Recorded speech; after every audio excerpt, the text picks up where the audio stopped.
Hello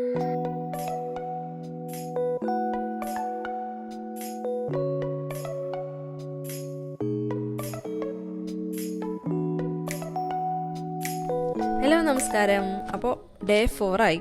അപ്പോൾ നമ്മൾ day 4 വീണ്ടും നമ്മൾ എങ്ങോട്ടാണ് പോകണത്? സെൻതോസ ഐലൻഡിലേക്കാണ് പോണത്. കാരണം നമ്മൾ അന്ന് അവിടെ ഇൻകംപ്ലീറ്റ് ആക്കി വെച്ച കുറച്ച് കാര്യങ്ങളുണ്ടായിരുന്നു. അന്ന് നമ്മൾ യൂണിവേഴ്സൽ സ്റ്റുഡിയോ മാത്രമാണ് കണ്ടത്. അതിൻ്റെ അകത്ത് ഒരുപാട് 10-15 ഓരോ ഇനിയും കയറാനുണ്ട് ഓരോ ഇതുകൾ.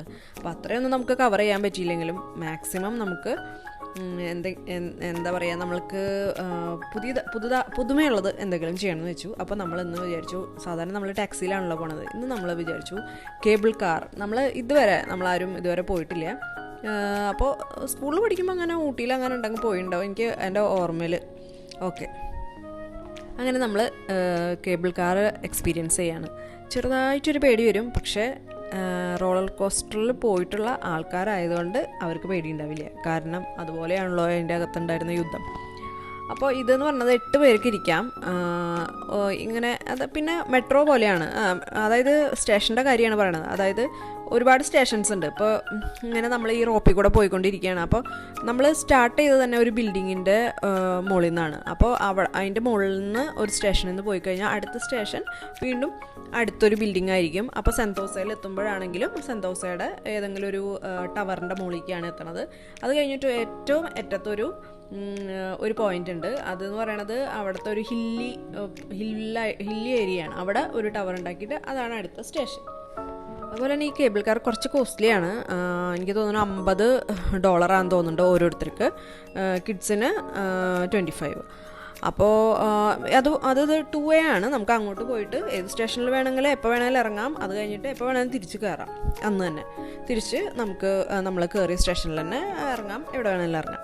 അങ്ങനെ അപ്പോൾ നമ്മൾ എന്ത് ചെയ്തു, സിലോസോ പോയിൻറ്റ് സ്റ്റേഷൻ എന്ന് പറഞ്ഞിട്ടൊരു സ്റ്റേഷനുണ്ട്. അവിടെ നമ്മൾ ഇറങ്ങി. അവിടെ ഇറങ്ങാനുള്ള കാരണം എന്ന് വെച്ചിട്ടുണ്ടെങ്കിൽ നമ്മൾ മുകളിൽ നോക്കിയപ്പോൾ ബീച്ചാണ് കണ്ടത്. എനിക്ക് തോന്നുന്നു ഞങ്ങൾ ഇപ്പോൾ 3 വർഷത്തോളമായി ദുബായിൽ നിന്ന് പോകുന്നത്. പിന്നെ നമ്മൾ ഇതുപോലെ ഒരു ബീച്ച് കണ്ടിട്ടില്ല. നമ്മൾ ദുബായിലാണെങ്കിൽ നമുക്കറിയാം നല്ല എന്താ പറയുക, ഫ്രഷ് ആയിട്ടുള്ള ഇതുപോലെ ഗ്രീൻ ആയിട്ടുള്ള ബീച്ചുകളുണ്ട്. അപ്പോൾ ഈ ബീച്ചും ഇതിൻ്റെ ഒരു അറ്റ്മോസ്ഫിയറും കണ്ടു കഴിഞ്ഞാൽ നമുക്ക് ആ ബീച്ചിൽ ഇറങ്ങാതെ പറ്റില്ല. പിന്നെ അധികം തിരക്കുമില്ല, വളരെ കാം ആൻഡ് ക്വയറ്റ് ആയിട്ടുള്ള ഒരു ബീച്ചാണ്. പിന്നെ വെയിലെന്ന് പറയാനായിട്ട് വെയിലിന് അങ്ങനെ ചൂടൊന്നുമില്ല, പക്ഷെ നമുക്ക് വെയിലുണ്ടെന്നൊക്കെ തോന്നും. പിന്നെ അത് മാത്രമല്ല, നല്ല നല്ല എന്താ പറയുക, ഒരു ലൈറ്റും ഒരു ഫിൽറ്റർ പോലും ഇടാതെ തന്നെ നമുക്ക് നല്ല നല്ല ഫോട്ടോസ് കിട്ടുന്നുണ്ട്. ചില ഫോട്ടോസിൻ്റെയൊക്കെ നമ്മൾ ഫിൽറ്റർ ഓഫ് ചെയ്തിട്ടിരിക്കുകയാണ്. അതായത് അത്രയും ലൈറ്റ് ഉണ്ട്. അപ്പോൾ അങ്ങനെ ഒരു കുറേ നാളുകൾക്ക് ശേഷം ഒരു എന്താ പറയുക ബീച്ച് എക്സ്പീരിയൻസ് ചെയ്തു, നല്ലൊരു ഇത്. പിന്നെ നമ്മൾക്ക് അവിടെ വേറൊരു സർവീസ് ഉള്ളത് നമ്മളുടെ ഷട്ടിൽ സർവീസാണ്. ഇതിനെ ട്രാം എന്നാണ് പറയണത്. അതായത് ഈ ബീച്ച് സൈഡിലുള്ള എല്ലാ കാര്യങ്ങളും, അതായത് 2 സൈഡിലും ഉള്ള ഇതെല്ലാം എനിക്ക് തോന്നുന്നു ഒരു 45 minutes 1 hour ഉണ്ട്.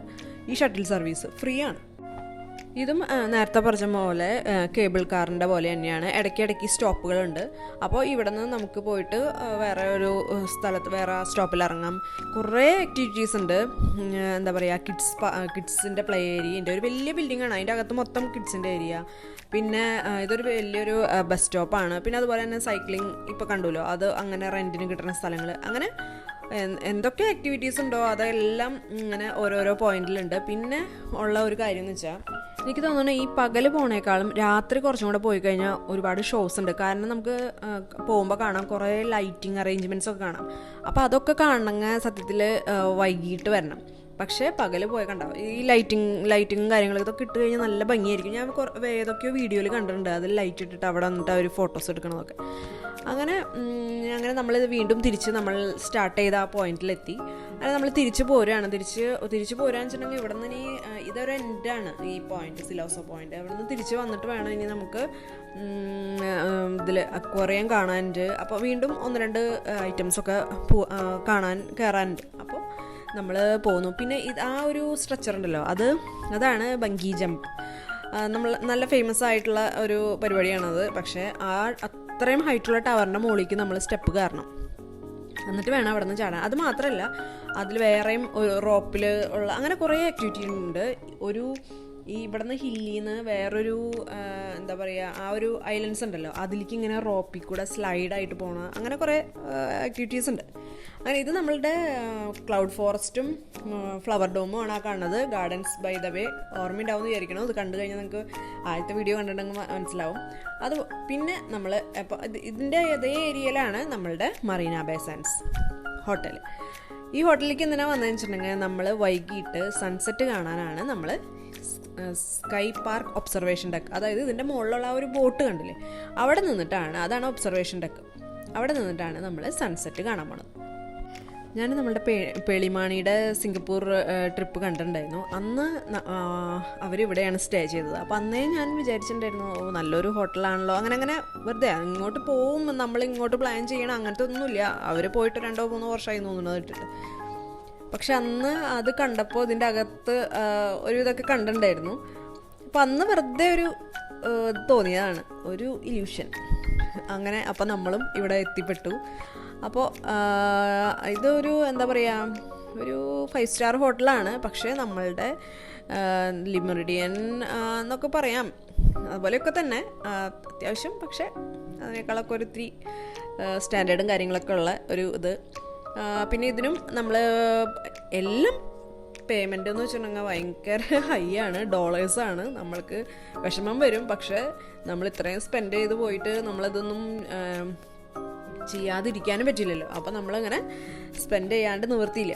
അപ്പോൾ ഇതിൻ്റെ മുകളിൽ നമ്മൾ വെളിച്ചമുള്ള സമയത്ത് നമ്മൾ കയറി അങ്ങനെ എല്ലാം, അതായത് നമ്മൾ സിംഗപ്പൂർ ഓൾമോസ്റ്റ് എല്ലാതും ഒരു സൈഡിൽ നിന്ന് നമുക്ക് ഇവിടെ നിന്നാൽ കാണാം. കണ്ടോ, ഗാർഡൻസ് ബൈ ദ വേ ആണെങ്കിലും വൈകുന്നേരം ആണെങ്കിലും സൺസെറ്റൊക്കെ നമ്മൾ കണ്ടു. വീഡിയോ ഒന്നും എടുക്കാനൊന്നും പറ്റിയൊന്നുമില്ല ആ സമയത്ത്, കാരണം അത്രയും ക്രൗഡായിരുന്നു ആൾക്കാരുടെ. പിന്നെ എന്താണെന്ന് വെച്ചിട്ടുണ്ടെങ്കിൽ ഇതിൻ്റെ നമ്മളുടെ ഈ ഒരു ബോട്ടിൻ്റെ ഒരു സൈഡിലാണ് നമുക്ക് ഈ ഒബ്സർവേഷൻ ഡെക്കുള്ളൂ. ഒരു സൈഡ് എന്ന് പറയണത് ഇവരുടെ പൂളാണ്, ഇൻഫിനിറ്റി പൂള്. അത് നമ്മളുടെ അല്ല, ഈ ഹോട്ടലിലെ ഗസ്റ്റുകൾക്കുള്ളതാണെന്ന് തോന്നണത്. നമ്മൾക്ക് അങ്ങോട്ട് എൻട്രി ഇല്ല. അപ്പോൾ അതിൽ എനിക്ക് തോന്നുന്നു ആ പൂളിൽ കണ്ടോ, ആ പൂളിൽ ഫുൾ ആൾക്കാരാണ്. കാരണം സൺസെറ്റും കാര്യങ്ങളൊക്കെ കാണാൻ വേണ്ടിയിട്ട് നിൽക്കുകയാണ്. പിന്നെ താഴെ ഒരു ലൈറ്റ് ഷോ ഉണ്ട്. ലൈറ്റ് ഷോ അല്ല, ആക്ച്വലി മ്യൂസിക്, വാട്ടർ അങ്ങനെ ഫൗണ്ടൻ. സെയിം നമ്മൾ ബുർജ് ഖലീഫയുടെ മുകളിൽ നിന്നിട്ട് നമ്മൾ വാട്ടർ ഫൗണ്ടൻ കാണുന്ന പോലെ തന്നെ ഇപ്പുറത്തെ ഒരു ഷോ ഉണ്ട്. അപ്പുറത്ത് നോക്കിക്കഴിഞ്ഞാൽ നമ്മളുടെ ഗാർഡൻസ് ബൈ ദ ബേയുടെ ലൈറ്റ് ഷോ ഉണ്ട്. അപ്പോൾ അങ്ങനെ എല്ലാം കൂടിയായിട്ട് നമ്മളുടെ ദിവസം അങ്ങനെ കഴിഞ്ഞു. നമ്മളുടെ ഡേ 4 സെന്തോസ ബീച്ചിൽ കഴിഞ്ഞു. ഓക്കെ.